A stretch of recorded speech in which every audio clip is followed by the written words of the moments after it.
দর্শক, বইমেলা প্রাঙ্গণ থেকে কিন্তু আপনাদের সঙ্গে যুক্ত হয়ে গেছি এবং 2025 সালে বইমেলার প্রতিপাদ্য কিন্তু জুলাই গণ অভ্যুত্থান নতুন বাংলাদেশ বিনির্মাণ।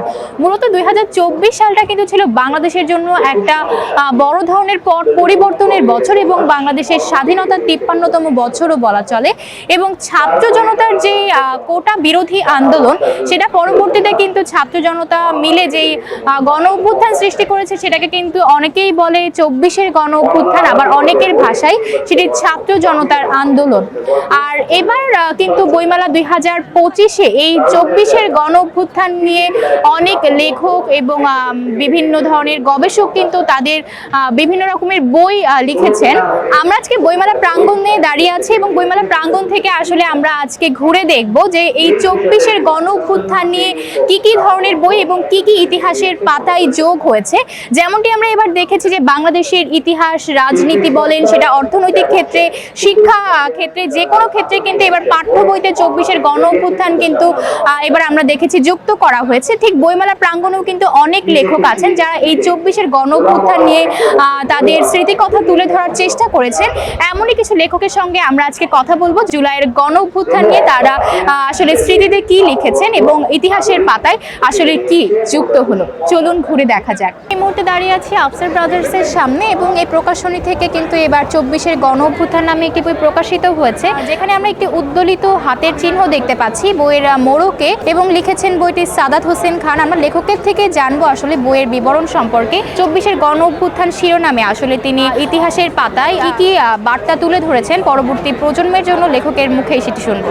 এবার আমার হাতের যে বইটি আপনারা দেখতে পাচ্ছেন, এই বইটি এসেছে, আরও কয়েকটা বই এসেছে। তবে এই বইয়ের বিষয়বস্তু সম্পর্কে আলোচনা করতে গেলে আমরা সবাই এই ঘটনা সম্পর্কে ওয়াকিফান। বই হচ্ছে সময়ের একটা চিত্র, এখানে পক্ষে বা বিপক্ষে যাওয়ার কোনো সুযোগ নেই, যা ঘটেছে তার বিবরণ। এই বইটা হচ্ছে সেই উদ্দেশ্য নিয়ে লেখা। আমার সামনে যে ঘটনা ঘটলো, একদিন দেখা যাবে সেটা মানুষ ভুলে যাবে। 5 বছর 10 বছর মানুষের মেমোরি কিন্তু এত শার্প না। বই এটা কারো পক্ষে বা বিপক্ষে যাওয়ার বিষয় না। বই হচ্ছে বিবরণ, ভাষ্য, একটা সময়ের চিত্র। সেই তাগিদে আমি বইটা লিখছি। আর 71 আমাদের প্রজন্মের অনেকেই দেখেনি, অনেকেই 71 আমরা শুনেছি, কিন্তু এই 24 বা জুলাইয়ের অভ্যুত্থানটা কিন্তু আমরা দেখেছি। কিন্তু আমাদের পরে যারা যে প্রজন্ম, তারা কিন্তু তাদের চোখের সামনে হয়তো সেই ঘটনাটা তারা দেখবে না, তারা যাতে জানতে পারে। আর আমাদের বর্তমান প্রজন্মের যারা আছে, তারাও কিন্তু নিজেরা লেখেনি, যাতে এই বইটা পড়ার মধ্য দিয়ে তারা বিষয়টাকে পুরোভাবে জানতে পারে। এখানে কোনো ঘটনাকে মোছা যাবে না, এখানে মুছে ফেলার কোনো প্রশ্নই ওঠে না। যা ঘটে গেছে তা অবশ্যই বইয়ের পাতায় সংরক্ষিত রাখতে হবে, সেই ইচ্ছাই এই বইটার মধ্য দিয়ে প্রকাশিত হয়েছে। আমরা এই মুহূর্তে কথা বলছি অনন্যা প্রকাশনীর প্রকাশকের সঙ্গে। এবং ভাইয়া, যেমনটি দেখতে পাচ্ছি যে 24-এর গণ অভ্যুত্থান, জুলাই বিপ্লব, এই স্মৃতি নিয়ে কিন্তু এবার মূল প্রতিপাদ্যই বইমেলার যে জুলাই গণ অভ্যুত্থান নতুন বাংলাদেশ বিনির্মাণ। তো সেক্ষেত্রে আপনার স্টল থেকে আসলে এই 24-এর গণ অভ্যুত্থানকে ইতিহাসের পাতায় রেখে দেওয়ার জন্য কি কোনো বই প্রকাশিত হয়েছে? হ্যাঁ, আমরা করেছি। এবারে প্রথমে একটি খুব ব্যয়বহুল বই প্রকাশ করেছি, 4 কালারে, অনেক বড়। বইটির নাম হলো দ্রোহের গ্রাফিতি। এবং আমরা এটাকে সাজিয়েছি, আপনি সূচি দেখলে বুঝতে পারবেন, বিভিন্ন সময়ের এবং আঁকা হয়েছে কোথায় কিভাবে বিষয়ভিত্তিক করেছি আমরা। সেই জন্য আমার মনে হয় এই বইটা এবার 24-এ যে আমাদের যে আকাঙ্ক্ষা, আমাদের স্পৃহা, এটাকে কাভার করবে। এবং আরেকটা বই আসবে গণ অভ্যুত্থানের উপরে, আরো 2-3টা বই আসতেছে, সেগুলো আমরা করছি। আসলে এটা তো বড় আমাদের অর্জন, আর ইতিহাসের 71-এর পরে এটা একটা আরেকটি বড় অর্জন। সেইটাকে স্মৃতিকে ধরে রাখতে আমরা এই পরিকল্পনা। তাই আমরা এবার দ্রোহের গ্রাফিতি নামের এই বইটি, এটা একদম 4 কালারে, মোটামুটি ভালো পাঠকের সাড়া পেয়েছি। আমরা কালকে এটা উদ্বোধন করেছি, সেই কারণেই মনে করি যে আমরা আসলে চেষ্টা করছি আরো কিছু বই প্রকাশ করার। আচ্ছা, তবে বিভিন্ন সময় তো আমরা দেখতে পাচ্ছি বিভিন্ন রাজনৈতিক পট পরিবর্তন হচ্ছে, তবে এর ফলে কি সামনে কোনো ধরনের সমস্যা হতে পারে কিনা? যেহেতু এবারের বইমেলায় এক ধরনের প্রতিপাদ্য করা হয়েছে, সামনে বছর বইমেলায় রাজনৈতিক পট পরিবর্তনের কারণে অন্যরকম প্রতিপাদ্য থাকতেই পারে। সেক্ষেত্রে আসলে জুলাই গণ অভ্যুত্থান নিয়ে প্রকাশিত বই কোনো ধরনের ইতিহাসের পাতাই সেটা তো স্থান করে নিচ্ছে। তবে আপনার একজন প্রকাশকের জায়গা থেকে কি মনে হচ্ছে, মুক্তিযুদ্ধের যে ইতিহাস সেটাকে কি এটা ছাপিয়ে যাচ্ছে কিনা, নাকি মুক্তিযুদ্ধ আলাদা ইতিহাস হিসেবে থেকে যাচ্ছে? দেখুন, মুক্তিযুদ্ধ এটা আমাদের একটি অহংকার। মুক্তিযুদ্ধ না হলে আমার দেশ হতো না, আমি আজকে এখানে দাঁড়িয়ে থাকতে পারতাম না। সেটার সাথে তুলনা করা, 24 হয়েছে আমরা একটা ফেসিস্ট কে উৎখাত করেছি, আমাদের কথা বলার স্বাধীনতা ছিল অনেক কিছুই। আমাদের ছাত্র জনতা, কৃষক, শ্রমিক সবাই আপামর জনতা এখানে অংশগ্রহণ করছে, সেখানে আমাদের এই সাফল্য।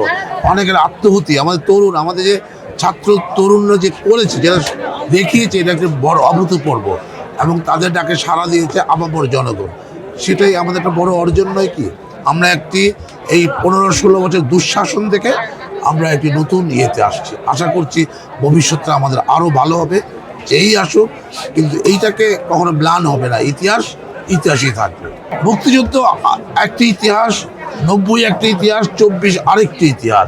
24 আমাদেরকে কথা বলার স্বাধীনতা নতুন করে এনে দিয়েছে। বইমেলা প্রাঙ্গণে আমরা যেমনটি বলেছিলাম, এবারের প্রতিপাদ্য বিষয় জুলাই গণ অভ্যুত্থান। এখানে জুলাইয়ের স্মৃতিচারণ হিসেবে বিভিন্ন ধরনের পোস্টার বানিয়ে রাখা হয়েছে এবং সেটার সাথে কিন্তু উৎসুক জনতা, বইমেলায় যারা ঘুরতে এসেছেন পাঠক, সাধারণ জনতা কিন্তু ছবি তুলছেন তাদের স্মৃতি হিসেবে রাখার জন্য। এবং পোস্টারগুলোতে বিভিন্ন সময়ের জুলাই গণ অভ্যুত্থানে ঘটে যাওয়ার নানা সময় নানা ধরনের স্মৃতি এখানে তুলে ধরা হয়েছে। যেমনটি আমি দেখতে পাচ্ছি বিভিন্ন স্লোগান লেখা, আসছে ফাল্গুন আমরা দ্বিগুণ হব, স্বাধীনতা তুমি শহীদ মিনারে, অমর 21শে ফেব্রুয়ারি, উজ্জ্বল সভা। সো আমি যেমনটি দেখতে পাচ্ছি সবাই কিন্তু এখানে ছবি তোলায় ব্যস্ত রয়েছেন, জুলাই স্মৃতি হিসেবে তারা রেখে দিচ্ছেন তাদের স্মৃতির পাতায়। এবং আমরা বইমেলা প্রাঙ্গণে ঘুরতে এসে কিন্তু এমন জুলাই গণ অভ্যুত্থান সম্পর্কে ইতিহাসের পাতায় রাখার জন্য কিন্তু আমরা দেখতে পাচ্ছি যে জুলাই কর্নার করা হয়েছে। আমরা কিন্তু এই মুহূর্তে দেখতে পাচ্ছি যে রাহনুমা প্রকাশনী থেকে প্রকাশিত হয়েছে 24-এর গণ অভ্যুত্থান স্মৃতিচারণ ও ইতিহাস নামে একটি বই, যেটি লিখেছেন আব্দুল্লাহ আল মাসুদ। আমরা এই মুহূর্তে স্টলের সামনে দাঁড়িয়ে আছি, কিন্তু আমরা লেখককে পাইনি, তবে আমরা লেখকের বইটি দেখেছি। এবং যেমনটি আমি দেখতে পাচ্ছি বইয়ের কভারে কিন্তু বিভিন্ন দেয়ালে যেটা লেখা হয়েছিল, হাসিনার পতন চাই, স্বৈরাচার গদি ছাড়, এরকম নানা ধরনের যে দেয়াল লিখনগুলো ছিল, এটা নিয়ে কিন্তু মূলত 24-এর গণ অভ্যুত্থানে যা যা হয়েছে সেটি নিয়ে মূলত আমরা দেখতে পাচ্ছি বইয়ের যে কভারটা হয়েছে সেটা করা হয়েছে। বইয়ের মোড়কটি একটি চিহ্ন রেখেই করা হয়েছে। এবং বইয়ের ভেতরে আমি যেহেতু এখনো পড়িনি, পড়লে হয়তো বলতে পারবো লেখক নেই, লেখকের মুখ থেকে শুনতে পারলে আরও বেশি ভালো লাগতো। তবে আমি রাহনুমা প্রকাশনীর একজনের সাথে কথা বলবো এবং তার থেকে জানবো যে 24-এর গণ অভ্যুত্থান এই ইতিহাসকে তারা তুলে ধরেছে এবং আসলে এটাকে পাঠক কিভাবে নিচ্ছে এবং ইতিহাস পরবর্তীতে প্রজন্মের পর প্রজন্মকে কি বার্তা প্রদান করবে। জুলাই গণ অভ্যুত্থান পরবর্তী এবারের বইমেলাটা আমাদের কাছে একটু অন্যরকম। গণ অভ্যুত্থান না হলে হয়তো এই পরিস্থিতি আসতো না যে এখানে অনেকগুলো ইসলামী প্রকাশনী স্টল পাইছে, এটা আমাদের জন্য পজিটিভ দিক। তো আমি আজকে কথা বলবো আব্দুল্লাহ আল মাসুদ ভাই রচিত 24-এর গণ অভ্যুত্থান স্মৃতিচারণ ও ইতিহাস। আমরা তো সাধারণত বইকে বই হিসেবে জানি বা বই হিসেবে মূল্যায়ন করি, এটা আপনি নিছক বই হিসেবে না নিয়ে একটি ডকুমেন্ট হিসেবে নিতে পারেন বা দেখতে পারেন। এটা এমন একটি গ্রন্থ, এটা আমরা যারা সচক্ষে 24-এর গণ অভ্যুত্থান দেখছি তাদের কাছে তো এটা মামুলি ব্যাপার ছিল না, কিন্তু আমরা সামনে থেকে যেটা হয়ে গেছে এটা তো হয়েছেই। বাকি পরবর্তী প্রজন্ম যারা আজ থেকে 50 বছর পরে, 30 বছর পরে, 20 বছর পরে যারা আসবেন, জুলাইয়ের গণ অভ্যুত্থান সম্পর্কে জানতে চাইবেন, তারা যেন কোনো রকম মিস ইনফরমেশন না পায়, তাদেরকে যেন সঠিক ইতিহাসটা জানতে না দেওয়া হয়, এই ধরনের অপচেষ্টা ইতিপূর্বে আমাদের সাথে হয়েছে, আমরা দেখেছি। ভবিষ্যতে যেন এটা না হয় সেজন্যই ডকুমেন্টারি হিসেবে বা আর্কাইভ হিসেবে আপনি এই বইটা আপনার বাসায় রাখতে পারেন, আপনার ছেলে সন্তানদেরকে দিতে পারেন, হ্যাঁ, আত্মীয় স্বজনকে দিতে পারেন, বন্ধু বান্ধবদেরকে দিতে পারেন। আমি যেটা বারবার বলতেছি যে এটা শুধুমাত্র নিছক কোনো বই নয়, এটা একটি ইতিহাস, যে ইতিহাস আমাদেরকে যুগ যুগ ধরে মনে রাখতে হবে। দর্শক, এই মুহূর্তে আমরা দাঁড়িয়েছি আদর্শ প্রকাশনীর সামনে এবং আদর্শ প্রকাশনী থেকে আমরা যেমনটি জেনেছি তাদের সাথে কথা বলি যে তাদের প্রকাশনী থেকেও কিন্তু জুলাই গণ অভ্যুত্থান স্মৃতি হিসেবে একটি বই প্রকাশিত হয়েছে, যেটি লিখেছে আহমেদ ফয়েজ এবং বইটির নাম হচ্ছে সংবাদপত্রে জুলাই অভ্যুত্থান।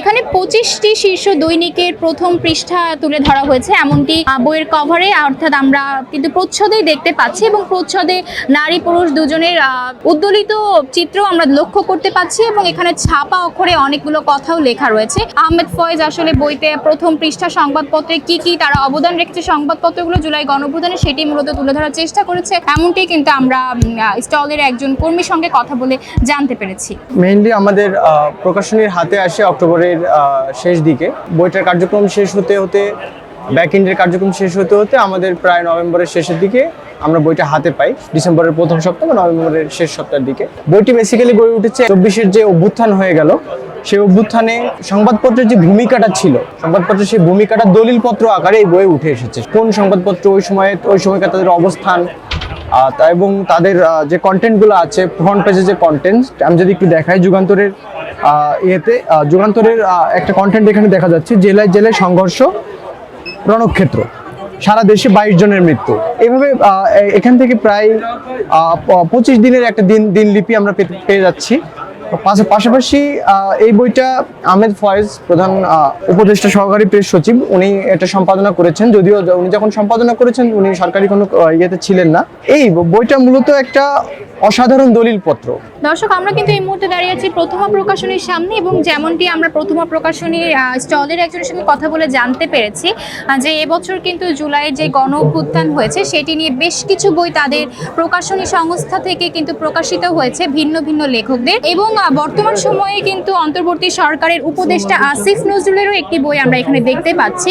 বইটির নাম শেখ হাসিনার পতনকাল। শেখ হাসিনার পতনকাল নিয়ে তিনি বইটি লিখেছেন। এবং আমরা এছাড়াও দেখতে পাচ্ছি আলী রিয়াজ নামের একজন লেখক লিখেছেন আমি রাষ্ট্র, বাংলাদেশে ব্যক্তিতান্ত্রিক স্বৈরতন্ত্র। এছাড়াও আমি আরো তার কাছ থেকে জেনেছি যে দুইটি বই, আমি কিছুক্ষণ আগে তিনি দুইটি বইয়ের কথা বলেছেন, ছাত্র জনতার অভ্যুত্থান, নতুন পথে বাংলাদেশ। এছাড়াও জুলাই গণ অভ্যুত্থানের সাক্ষ্য নামে একটি বই সম্পাদনা করেছেন সাজ্জাদ শরীফ, এবং ছাত্র জনতার অভ্যুত্থান, নতুন পথে বাংলাদেশ বইটি লিখেছেন আল মাসুদ হাসানুজ্জামান। প্রথমা প্রকাশনী থেকে কিন্তু আমরা দেখতে পাচ্ছি বেশ কিছু 24-এর গণ অভ্যুত্থান নিয়ে বই প্রকাশিত হয়েছে। বিভিন্ন সময়ের চিত্র কিন্তু লেখকেরা তাদের বইতে ফুটিয়ে তুলেছে, এবং মূলত পরবর্তী প্রজন্মকে ইতিহাস সম্পর্কে জানানোর জন্যই তাদের এই প্রচেষ্টা বলা যায়। আমরা স্টলে একজনের সঙ্গে কথা বলে এমনটাই জানতে পেরেছি। আমাদের জুলাই অভ্যুত্থানের উপরে এবারে দুইটা বই নতুন এসেছে। একটা হচ্ছে ছাত্র জনতার অভ্যুত্থান, নতুন পথে বাংলাদেশ, এটা হচ্ছে আল মাসুদ হাসানুজ্জামান স্যারের লেখা। আরেকটা বই এসেছে জুলাই গণ অভ্যুত্থান সাক্ষ্য, এটা সম্পাদনা করেছেন সাজ্জাদ শরীফ। এটা হচ্ছে বিভিন্ন রাইটারদের লেখা কলাম, এগুলোর সংকলন আর কি। গণ অভ্যুত্থানটা ছিল এমন একটা ব্যাপার যেটা 71 বিভিন্ন ধরনের যে গণ অভ্যুত্থান গুলো ছিল বা আমাদের স্বাধীনতা আন্দোলন ছিল, এই ব্যাপারগুলোর সাথে এটা একদম মিলে গেছে। তো বাংলাদেশের এমন একটা মোমেন্টে এসে স্বাধীন বাংলাদেশ আমরা এরকম একটা ব্যাপার ফেস করব আমরা আসলে কেউই কল্পনা করিনি। তো আমরা চাই যে জনগণ জানুক, প্রত্যেক ঘরে ঘরে পৌঁছে যাক আমাদের বইগুলো। 24-এ কি হয়েছিল, আসলে কত বড় অন্যায় হয়েছিল স্বৈরাচার সম্পর্কে, বাংলাদেশের মানুষ কিভাবে রক্তে রঞ্জিত ইতিহাস গড়েছিলেন এবং কিভাবে মায়ের বুক খালি হয়েছিল, এই সব কিছুর উপরে আমাদের এই বই দুটো লেখা। দর্শক, এতক্ষণ কিন্তু আমরা ঘুরে দেখছিলাম বইমেলা প্রাঙ্গণ। দিনের আলোয় আমরা কিন্তু বইমেলা প্রাঙ্গণে শুরু করেছিলাম কথা বলা, এবং আস্তে আস্তে আমরা দেখতে পাচ্ছি সূর্য ডুবে গেছে, অনেকটা সন্ধ্যা প্রহরে আমরা দাঁড়িয়ে আছি। এবং বইমেলা প্রাঙ্গণে ঘুরে বিভিন্ন প্রকাশনী সংস্থা, বিভিন্ন প্যাভিলিয়নে আমরা কথা বলে যেমনটি জানতে পেরেছি যে 24-এর যে ইতিহাস রচিত হয়েছে, নতুন বাংলাদেশ যে বিনির্মাণ হয়েছে, এবং এবারের বইমেলার যে প্রতিপাদ্য জুলাই গণ অভ্যুত্থান নিয়ে এবং নতুন বাংলাদেশ বিনির্মাণের, সেটি নিয়ে কিন্তু বিভিন্ন সময়ে বিভিন্ন আঙ্গিকে লেখকরা বই প্রকাশিত করেছে বিভিন্ন প্রকাশনা সংস্থা থেকে। এবং এই 24টা মূলত স্মৃতির পাতায় রয়ে যাবে, যেমনটি রয়ে গেছে মুক্তিযুদ্ধ, 69-এর গণ অভ্যুত্থান, আমরা যেটা দেখেছি 24-এর গণ অভ্যুত্থান, সেটিকেও স্মৃতির পাতায় পরবর্তী প্রজন্মে ইতিহাসের পর ইতিহাস যেন রয়ে যায়, এমনটি বলেছেন তারা। আমরা পাঠক এবং প্রকাশক সকলের সঙ্গেই কথা বলেছি। দর্শক, আশা করি এই 24-এর গণ অভ্যুত্থান এবারের যে প্রতিপাদ্য বিষয় বইমেলায়, সেটি নিয়ে যেগুলো বই প্রকাশিত হয়েছে সেগুলো সম্পর্কে আমরা আপনাদেরকে কিছুটা বলার বা ধারণা দেবার চেষ্টা করেছি। পরবর্তী সময় আবারও নতুন বিষয় নিয়ে কথা হবে। ততক্ষণ পর্যন্ত সবাই ভালো থাকবেন, বার্তা 24-এর সাথেই থাকবেন। ধন্যবাদ সবাইকে।